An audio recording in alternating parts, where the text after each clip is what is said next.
Hello, and welcome to the latest episode of the White Pube podcast. My name is Gabrielle De La Puente, and today I'm going to read a review of Yesteryear.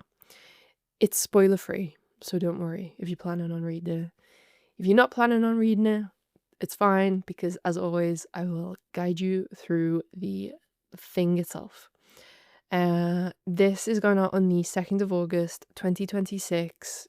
If you would like the written version of this text, then please go to thewhitepube.com. Okay, let's go.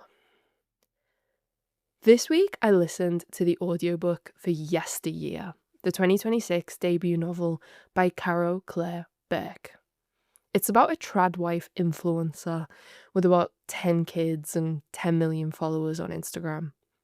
White, Christian. She lives on a farm in Idaho and makes soap, sells raw milk, that kind of thing.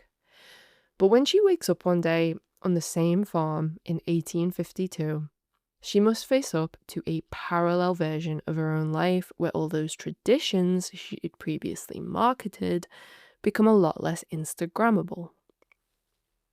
I can't lie. I'm not very interested in writing a review.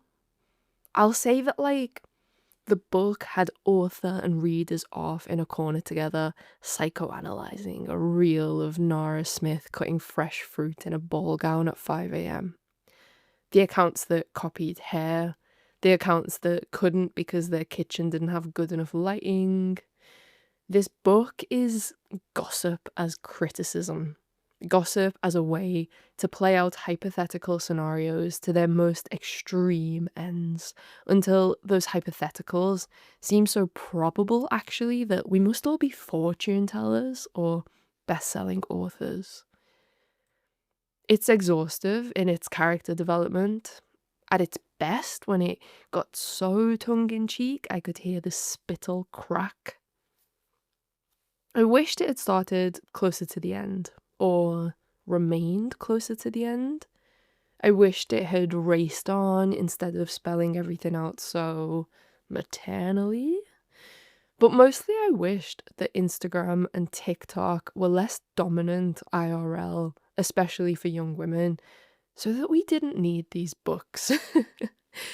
There have to be more meaningful investigations than what does it mean to perform an identity to strangers online? And would you be the same person you are right now without an audience? Or isn't it weird to be advertised a better version of yourself, or to be made to believe in the advertisement in the first place? The book unravels all of these thoughts carefully. It's just too American for my taste. The last hour was genuinely entertaining, but I know I wouldn't have made it that far if an audiobook hadn't been reading it for me. Zarina said she thought that Yesteryear was more about the way political orientation codes women to think about womanhood. It is about all these things, but I think Naomi Klein's The Mirror World probably better helped me think through that mess. Especially when it converges with social media, faith, wellness culture, and conspiracy theorists. Pure poison. Honestly, I just think that when it comes to Yesteryear, I am not even interested in my own opinion. I am a left-wing, childless 32-year-old in England who cares more about traveling and cats than reading myself. I do not care if white people go extinct. I cannot allow myself to think more about US politics than what is going on here. And so if anything, I want the Nora Smith review. I want a Mormon housewives book club debate. I want Elon Musk's surrogates to leave something for us on Goodreads. But I am not holding my breath.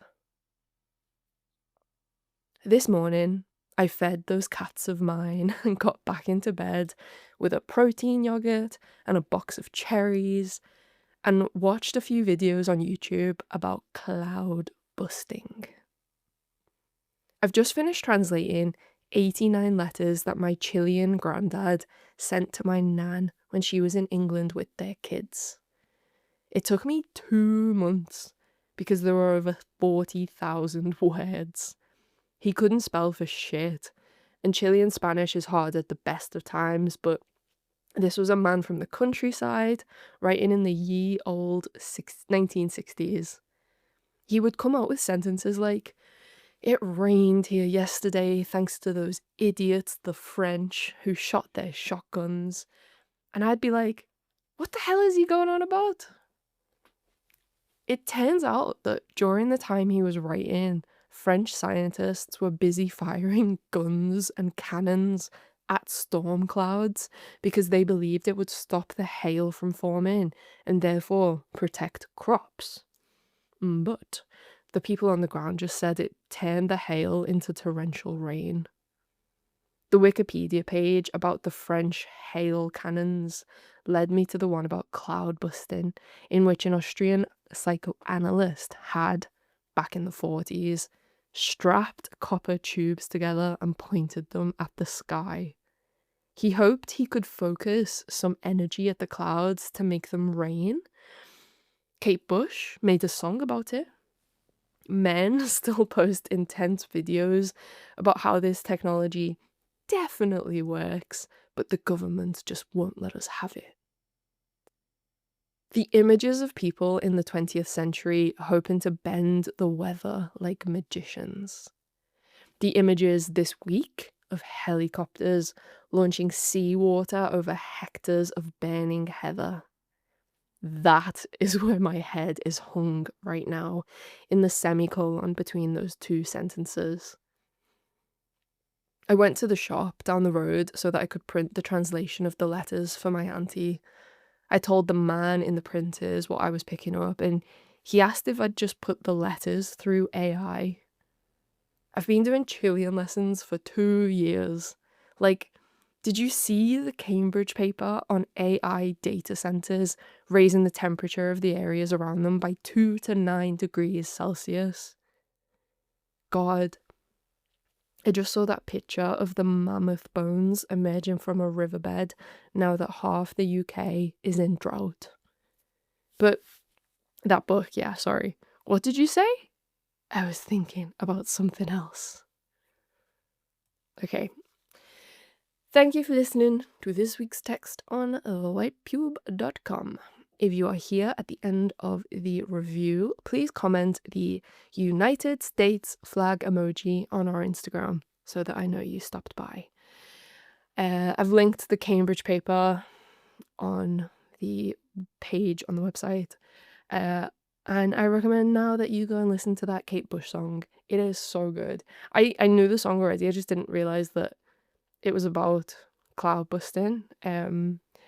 The guy who was doing the cloud busting, I can't remember his name, he got arrested by the US government and then died in prison like a year later. So this Kate Bush song is sung from the perspective of his son. And then once you know that, the song makes more sense.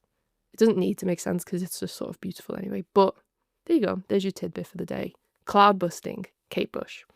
Okay, I'll see you on the next one. Bye.